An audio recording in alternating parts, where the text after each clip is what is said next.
پہ لوگوں کو تقسیم کرنا شروع کر دیں، خود لسانیت پھیلاؤ۔ آپ بتائیے پولیس تو کیا، ابھی جو ڈی سیز ہیں ہمارے ساتھ، ان ڈی سیز میں سے کتنا کراچی سے تعلق رکھنے والا کوئی ڈی سی ہے؟ جتنے اے سیز اس وقت موجود ہیں اسسٹنٹ کمشنر، بتا دیں کتنے لوگ کراچی سے تعلق رکھتے ہیں؟ آپ کو 10% لوگ بھی اس پوری سول سروس میں جتنی اپوائنٹمنٹس ہوئی ہوئی ہیں، آپ سندھ سیکریٹریٹ چلے جائیں، سندھ سیکریٹریٹ میں آپ کو کراچی سے تعلق رکھنے والے لوگ 10% بھی نہیں ملیں گے۔ تو کراچی میں کیا کوئی انسان نہیں رہتا کیا؟ یہاں کے لوگ پڑھ بھی نہیں سکتے، یہاں کے لوگ لکھ بھی نہیں سکتے، یہاں کے لوگ امتحان بھی نہیں دے سکتے، یہاں کے لوگ کھیل بھی نہیں سکتے، یہاں کے لوگ کوئی کام نہیں کرتے، سارا کام ہمارا کراچی سے باہر انٹیریئر سندھ کے لوگ آ کر کرتے ہیں۔ اتنے ایفیشینٹ اور اتنا زبردست طریقے سے انہوں نے اپنا سسٹم ڈیولپ کر دیا، اور پچھلے 15 سال میں تو انہوں نے اندرون سندھ اتنا پڑھا دیا لوگوں کو پیپلز پارٹی نے کہ اب سارا نظام انہوں نے سنبھال لیا ہے۔ اس کا مطلب یہ ہے کہ یہ سارا رشوت کا، کرپشن کا اور تعصب کی اور لسانیت کی بنیاد پر جو تقرریاں ہیں یہ معاشروں کو تباہ کرتی ہیں۔ تب اسی لسانیت نے اس شہر کا یہ حال کر دیا ہے، اس پورے صوبے کا پچھلے 40 سال سے۔ جب آپ اس بنیاد پر فیصلے کریں گے تو اسی طرح سے بربادی ہوگی۔ میرٹ کو جب آپ نظر انداز کریں گے تو یہ اسٹریٹ کرائم کو کنٹرول کرنے کے لیے پھر رینجرز ایک سوالیہ نشان بنتا ہے کہ رینجرز یہاں موجود ہے تو رینجرز کا کیا رول ہے؟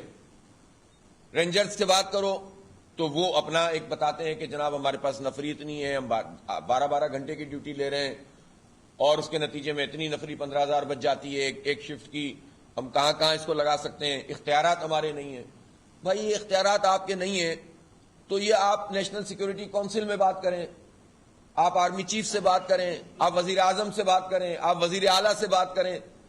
ہمارے لوگوں کو تو محفوظ ہونا چاہیے نا، اس شہر کے لوگوں کو اختیارات لیں اور اس اختیارات کو صحیح طریقے سے جو ہے وہ عمل کریں اس کے اوپر۔ شکایتیں تو پھر رینجرز سے بھی آنے لگ جاتی ہیں نا۔ تو اس لیے اگر میرٹ کی بنیاد پر تمام تر چیزیں کی جائیں گی اور اسٹریٹ کرمنل کے حوالے سے بھی اگر اختیارات کا مسئلہ ہے تو اختیارات بھی دیے جائیں اور اس کی مانیٹرنگ بھی کی جائے، مسئلہ حل ہو جائے گا۔ ہم کسی بھی محکمے کو لیٹ ڈاؤن نہیں کرنا چاہتے، نہ پولیس کے جوانوں کو نہ رینجرز کے جوانوں کو، لیکن ہم یہ ضرور چاہتے ہیں کہ مسئلہ جوانوں کا نہیں ہے، مسئلہ تو افسران کا ہے اور افسران کے اوپر حکومت کا ہے۔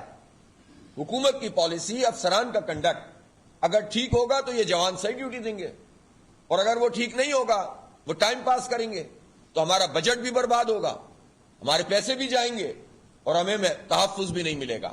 اس لیے یہ ڈی جی رینجر صاحب کو بھی اس پر بات کرنی چاہیے، اور حکومت کی ذمہ داری ہے کہ رینجرز کے رول کو پروایکٹیو بنائیں، لیکن رینجرز کو بھی، ان کے ڈی جی کو بھی اور ان کے تمام افسران کو بھی یہ دیکھنا ہوگا کہ پھر اس میں جب جوان اپنی حدود سے تجاوز کرتے ہیں تو اس کے نتیجے میں پھر مزید مسائل پیدا ہو جاتے ہیں۔ تو ان حدود میں رکھتے ہوئے ان کو اختیارات دیے جائیں تاکہ ڈاکوؤں کو پکڑیں، عام لوگوں کے اوپر کوئی جو ہے وہ پریشانی نہ ہو۔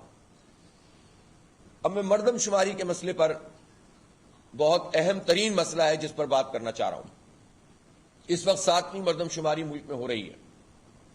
آپ کو یاد ہوگا کہ جب 2017 میں مردم شماری ہوئی تھی اس میں کراچی کی آبادی دیہی اور شہری ملا کر 1,60,00,000 گنی گئی تھی۔ اس وقت ظاہر سی بات ہے کہ وہ آبادی کمپرومائز آبادی تھی، تقریباً آدھی نہیں تو 40% آبادی انہوں نے کم گنی تھی، اور اس پر اعتراض بھی سامنے آیا۔ جب اعتراض